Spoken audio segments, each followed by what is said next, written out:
Hello, everyone. This is Chaim Durst. Today, I'd like to talk about order. When I think of myself, my identity, who am I? I'm a writer. Okay. I'm a mentor. That's fine. But if I had to identify as one thing, I would say storyteller.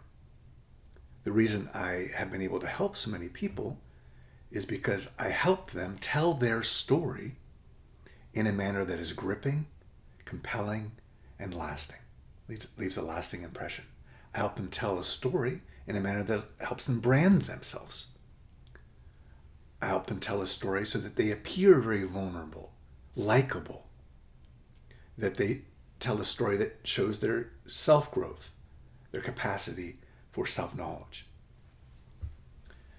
More than anything else, however, I help students tell a story that is gripping. And one of the techniques that I help students employ is the use of storytelling order. You have a beginning, you have a middle, or you have an end. But do you really need them in that order? I'm going to discuss the answer to that question here. So let's talk about order. This is the order of my mind.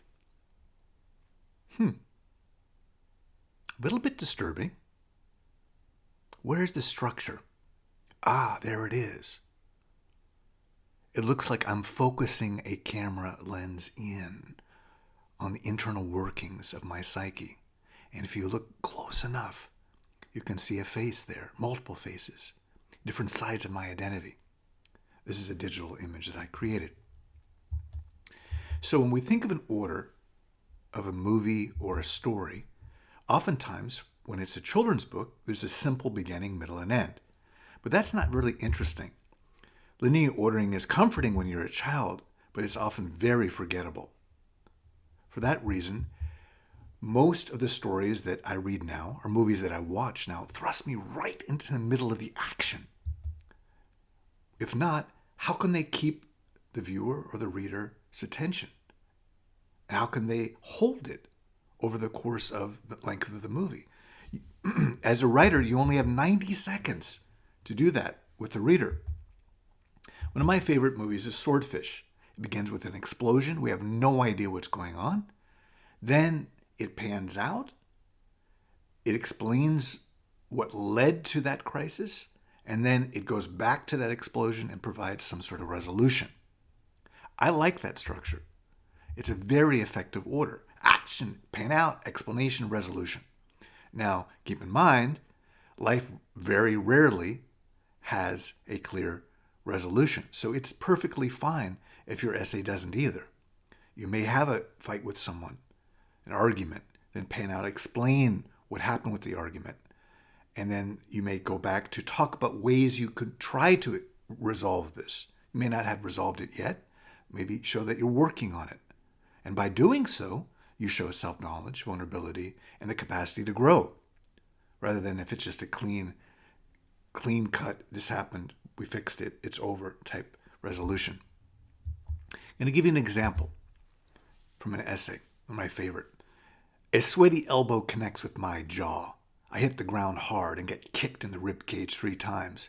An arm snakes through the tangle of legs that are firing off like overheated pistons. It yanks me to my feet. Okay, what's going on here? Security! Security! No idea what's happening. But the reader has to keep reading to find out. Very intriguing. Thinking back to that swordfish analogy, this is akin to an explosion. This was my first experience at a local punk show.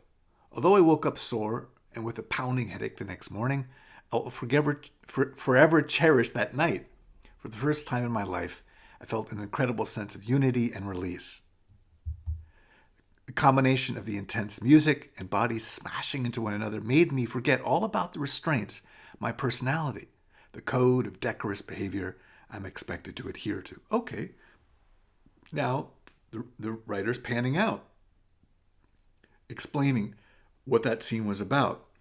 Now it's going to provide a more complete explanation, more philosophical explanation. Am I just inciting violence? Yes, but in a controlled environment with like-minded individuals. No one is in the pit that doesn't want to be there. If I were to ask a kid coming straight out of the pit how he feels, despite the possible bloody nose and lumps on his body, he would say, a lot better. There's something about causing destruction that heals. There's the punchline. That's the distillation of his entire essay. So, as the set comes to an end, I jump off the stage and float on a sea of energetic, open-minded, and emotionally cleansed people. And I too feel what they're feeling. Wow, English is tough. Sweat pours down everyone's faces. The brave ones are crowd surfing. Our singer screams the last chord at the top of his lungs, and then it's over. Wow. So now we go back to the action. It starts with an explosion. It pans out, provides some philosophical explanation, then goes back to the explosion. What a wonderful order for this essay. And look at all the other techniques that we've discussed. Is it mysterious? Yes. What's happening? We don't know. Does the reader have a clear idea of a brand for this individual? Yes. He's the punk rock dude. He's the elbow dude.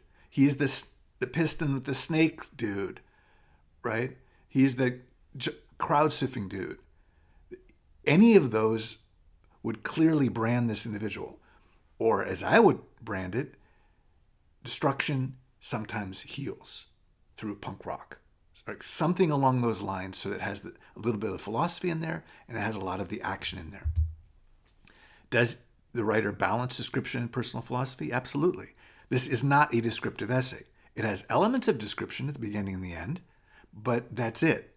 The description leads to a purpose, and there is conflict. This doesn't have a unique point of view, but I don't think it was necessary.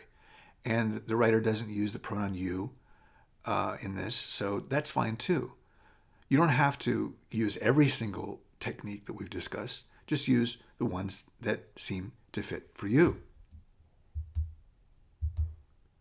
You have 90 seconds to grab and hold the reader's attention.